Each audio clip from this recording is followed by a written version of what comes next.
আজরান ইফরাতকে বুকে জড়িয়ে নিজের মুখটা আবারও গামছা দিয়ে আড়াল করে নিল। ধীর পায়ে দরজার কাছে এগোতে শুনল ফাহাদ বলছে, ফাইনালি তুমি ধরা পড়লে। আমি জানতাম তুমি আমার পিছনে লেগেছ। কাকে উদ্দেশ্য করে কথাগুলো বলছে ফাহাদ তা দেখার জন্য আজরান ভেতর থেকে উকি দিল। দেখলো ট্রাকের সামনে আরেকজন দাঁড়িয়ে আছে। তাদের মাঝে ফাহাদ ও কালো হুডি পরা একজন মানবী। আজরান ভ্রু কুঁচকে ইফরাতের দিকে তাকিয়ে বলল, ওইটা তোমার মা মনে হচ্ছে না? ইফরাত বুঝলো না বাবার কথা, তাই ফেল ফেল করে তাকিয়ে রইল। আজরান কাঁপা হাতে ইফরাতের গাল ছুঁল। তখন আবারও একটা বিকট আওয়াজ হলো। ইফরাত কেঁদে উঠল। সেই কান্নার আওয়াজ ফাহাদ ও তার লোকদের কানে গেল। আজরান দ্রুত ইফরাতকে নিয়ে দরজার সামনে থেকে সরে দাঁড়ালো। ইফরাতকে থামানোর চেষ্টা করতে করতে বলল, চুপ কর বাবা, ওরা এসে পড়লো, তোমাকে নিয়ে ফাইট করা মুশকিল হয়ে পড়বে। ছোট্ট ইফরাত কি আর এসব কথা বোঝে? সে কাঁদতে কাঁদতে নিজের ছোট হাত দ্বারা নাক মুখ ডলছে। আজরান কি করবে ভেবে পাচ্ছে না। এমন সময় ঝড়ের গতিতে একজন ভেতরে এলো। আজরান দেখলো সেই কালো হুডি পরা মানবী। আজরান ভ্রু কুঁচকে তাকিয়ে রইল। বাহিরে হট্টগোলের আওয়াজ হচ্ছে। ওরা নিজের মুখের মাস্ক খুলে আজরানের কোল থেকে ইফরাতকে নিল। মাকে পেয়ে ছোট ইফরাত নিজের ছোট ছোট হাত জোড়া দিয়ে ওরাকে আঁকড়ে ধরলো। ওরা ছেলের সারা মুখে অজস্র চুমুতে ভরিয়ে দিতে থাকলো। বেজা কণ্ঠে বলল, আমার ছোট্ট ছানা, আমার জান বাচ্চা, ঠিক আছো তুমি বাবা? আর কখনো তোমাকে আমি একা ছাড়বো না বাবা, আমার সোনা বাচ্চা। পুরো ১.৫ দিন পর মায়ের গায়ের গন্ধ পেয়ে ইফরাত শান্ত হয়ে মায়ের আদর খেতে লাগলো। আজরান গভীর দৃষ্টিতে মা ছেলেকে দেখছিল। যখন বাহিরের হট্টগোল আরো বেড়ে গেল এবং অনেকগুলো পায়ের আওয়াজ গোডাউনের ভেতরে আসার শব্দ হলো, তখন ওরা ছেলেকে বুকে জড়িয়ে মাস্ক পরে নিল। ছোখাছুখি হলো আজরানের সাথে। দুজনের মুখে ঢাকা অবস্থায় থাকায় ওরা কয়েক সেকেন্ড তাকিয়ে রইল আজরানের দিকে। এর মধ্যে ফাহাদ খুঁড়িয়ে খুঁড়িয়ে ভেতরে এলো। ওরার দিকে এক অশ্রব্য ঘাড়ি ছুড়ে দিয়ে বলল, কোথায় গেল শালি? উড়ে ফেলে আমি জিন্দা জ্বালিয়ে দিব। ওর কত বড় সাহস আমার ডেরায় এসে আমার সামনে টিয়ার সেল মারে, শালি হারামখোর। আবার আজরানের পেছনে গিয়ে দাঁড়ালো। আজরানের সুঠাম দেহের আড়ালে ছোট্ট ইফরাত এবং ওরা যেন অদৃশ্য হয়ে গেল। ফাহাদ আজরানকে দেখে চিনতে না পেরে বললে, এ কি জুলহাস, তুই এখানে? ফাহাদের কেমন যেন সন্দেহ হলো। আজরানের দিকে পিস্তল তাক করে বলে উঠল, তুই কে? তুই জুলহাস নস? কে তুমি বলো? আজরান কিছু বলার আগেই গুলি চলার আওয়াজ হলো। না, গুলিটা ফাহাদ করেনি, করেছে ওরা। নিচে হয়ে আজরানের সাইড দিয়ে ফাহাদের হাতে এবং ডান পায়ে গুলি করেছে। ফলে ফাহাদ তার হাত থেকে পিস্তল পড়ে গিয়েছে। এই সুখে ঝুঁকে আজরান ছুটে গিয়ে ফাহাদকে ধরে ফেলে ইচ্ছে মতো ঘুষি দিতে থাকে। এর মধ্যে ঘটনাস্থলে পুলিশ উপস্থিতি হয়। ফাহাদ সহ তার লোকদের নিয়ে গাড়িতে তোলে। সেই সুযোগে আজরান ওরার দিকে তীক্ষ্ণ দৃষ্টিতে তাকিয়ে বলে, স্মার্টলি সিচুয়েশন হ্যান্ডেল করেছ। প্রত্যুত্তরে ওরা বাঁকা হেসে বলে, ধন্যবাদ মিস্টার আরজান সাইম চৌধুরী। আজরান অবাক হয় ওরা ওকে চিনে ফেলায়। ব্যাপারটা বুঝতে পেরে ওরা আবারও বলে, নিজের জীবন সব থেকে বেশি ঘৃণা করা ব্যক্তিকে চেনা কঠিন কিছু না। আপনার মতো লোককে চেনার জন্য পুরো মুখ দেখার প্রয়োজন নেই। ওই বিষাক্ত তির্যক চোখ জোড়াই যথেষ্ট। আজরান এক দীর্ঘশ্বাস ফেলে ওরার পেছনে দাঁড়িয়ে বলল, ওভার স্মার্ট হওয়া ভালো নয়। আমি বলেছিলাম আমি ইফরাতকে কিডন্যাপ করিনি, প্রমাণ হলো তো এবার? অবশ্যই, কিন্তু আপনি যে নিষ্পাপ সেটা তো প্রমাণ হয়নি। আমার উপর নিজের এই সস্তার সাংবাদিকতা করে লাভ নেই মিসেস ওরাসাইম। মিসেস ওরাসাইম নামটা শোনা মাত্র ওরার মুখ কঠিন হয়ে গেল। শক্ত গলায় বলে উঠল, হেই মিস্টার, আমি জার্নালিস্ট আফরিন ওরা। আমার পরিচয়ের জন্য আমার এই নামটুকুই যথেষ্ট। প্রতি উত্তরে আজরান তাচ্ছিল্য সুরে হাসলো, যেন মনে হলো ওরাকে উপহাস করে বলল, আমার এই নাম ছাড়া তুমি অসম্পূর্ণ। ওরা পিস্তলটা আজরানের দিকে ছুড়ে দিল। আজরান ক্যাচ ধরল। ওরা শক্ত কণ্ঠে বলল, উকিল সমেত রেডি থাকবেন। ঠিক কোনো কারণে আপনার পিস্তল থেকে পরপর এতগুলো গুলি চলেছে, তার হিসাব দিতে হবে তো। আজরান মুখ কুঁচকে বলল, আমি কখন পিস্তল ইউজ করলাম? ওরা ছেলেকে নিয়ে যেতে যেতে বলল, আমি ফাহাদকে যে পিস্তল থেকে গুলি করেছি সেটা আপনার পিস্তল, এবং সেখান থেকে 3টা বুলেট মিসিং, সো রেডি থাকবেন।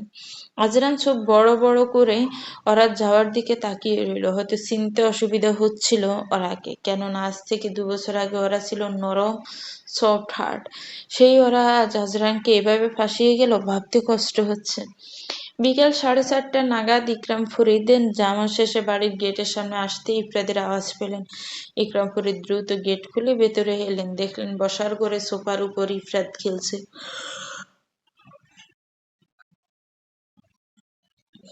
ইকরাম ফরিদের মনে হলো তিনি ভুল দেখছেন, তাই ধীর পায়ে নাতির কাছে এগিয়ে যেতে ইফরাতে ফোকলা দাঁতের হাসি দিয়ে বলল, রেখে নানার দিকে এগিয়ে এলো হামাগুড়ি দিয়ে। ইকরাম ফরিদ আলতো হাতে ইফরাতকে কোলে তুলে নিলেন। তখন ওরা এসে ইফরাতে ফরিদকে 1 গ্লাস পানি দিল। ইকরাম ফরিদ নাতিকে আদর করে ওরার কাছে দিয়ে পানিটা খেলেন। জিজ্ঞেস করলেন, কিভাবে পেলি নানা ভাইকে? ওরা ইকরামে ইফরাদের জামা কাপড় বদলে দিতে দিতে সব ঘটনা বলল। যা শুনে ইকরাম ফরিদের গলা শুকিয়ে এলো। তিনি ওরাকে বললেন, এতটা রিস্ক নেওয়া তোর উচিত না মা, আমার তো একটাই মেয়ে। ওরা বুঝতে পারলো ইকরাম ফরিদের কথার অর্থ, তাই ঠোঁটের কোণে হালকা হাসি ফুটিয়ে বলল, ভয় পেও না বাবা, আমার এখনো অনেক লড়াই বাকি আছে। এত সহজে মরলে হবে নাকি? ওরা বাবা, আমি সিদ্ধান্ত নিয়েছি, যে আমার জীবনটাকে ছারখার করে দিয়েছে, এবার তার জীবনের শান্তি কেড়ে নেওয়ার সময় এসে গেছে। মেয়ের মুখে এমন কথা শুনে ইকরাম ফরিদ যেন ভয় পেয়ে গেলেন। বললেন, এসব কি বলছিস? ওরা কি করতে চাচ্ছিস মা? ওরা ইফরাতকে ঠিকঠাক করে কোলে তুলে উঠে দাঁড়ালো। রুমে যেতে যেতে বলল, গত 2 বছর আমি পড়েছি, আমার প্রতিটা নিঃশ্বাস জানি ঠিক কতটা ব্যথা সহ্য করে আমি বেঁচে আছি।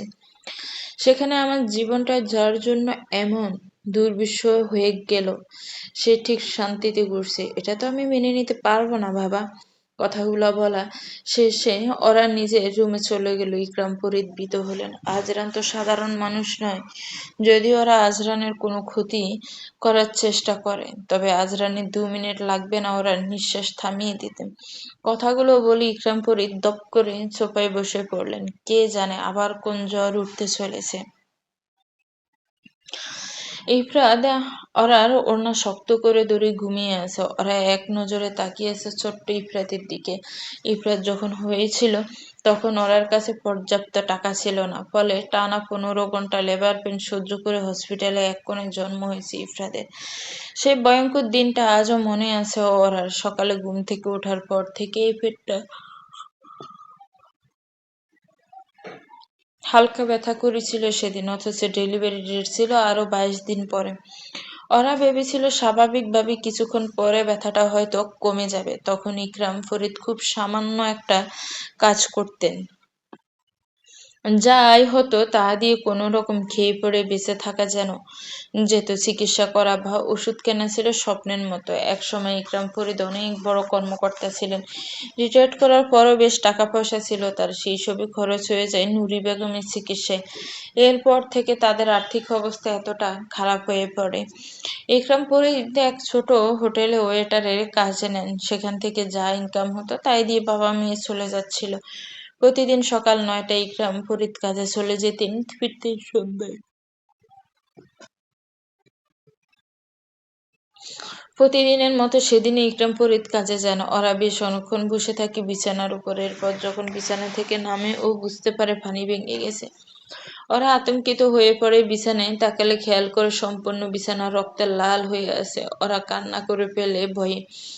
প্যানিক করার পেট ব্যথা দ্বিগুণ হয়ে যায়। উপায় না পেয়ে ওরা ইকরাম ফরিদের নাম্বারে ডায়াল করে। কাজে ব্যস্ত থাকে। ইকরাম ফরিদ কলটা ধরতে পারেন না। ওদিকে ওরার অবস্থা খারাপ হতে থাকে। ওরা ফ্লোরে বসে পড়ে।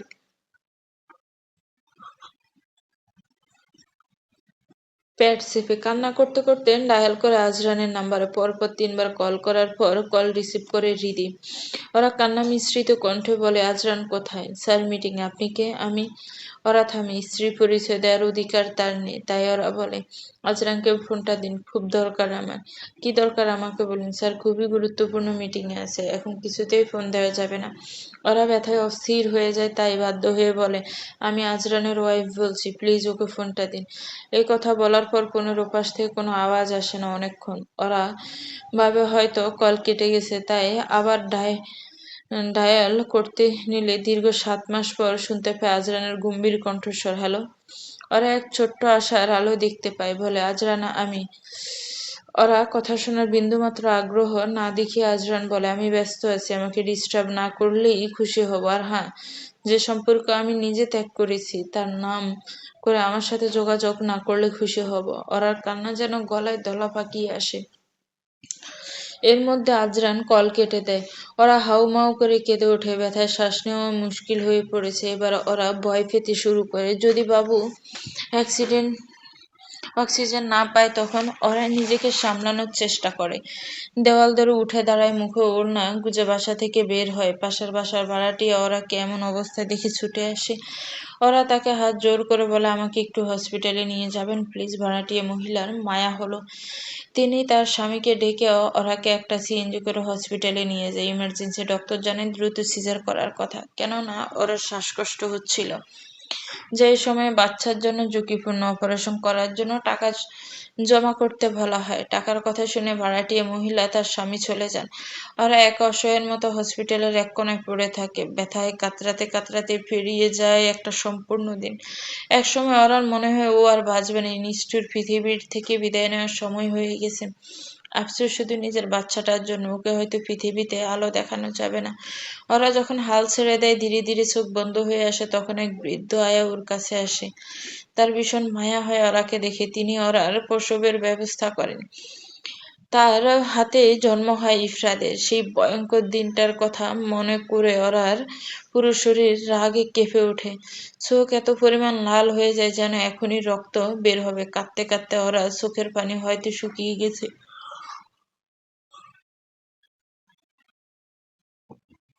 তাই এত বেদনাময় দিনটার কথা মনে করে আবার চোখ দিয়ে এক ফোঁটা অশ্রুও গড়ালো না। চলবে তো ভিউয়ার্স, গল্পটা কেমন লেগেছে একটি কমেন্টস করে জানাবেন। গল্পটা ভালো লাগলে একটি লাইক করবেন, গল্পটাকে শেয়ার করবেন। আর আমার চ্যানেলকে প্লিজ সাবস্ক্রাইব করবেন। যারা অলরেডি সাবস্ক্রাইব করে রেখেছেন তাদেরকে অনেক অনেক ধন্যবাদ। ভালো থাকবেন, সুস্থ থাকবেন, আমার চ্যানেলের সাথেই থাকবেন। আল্লাহ হাফেজ, আসসালামু আলাইকুম।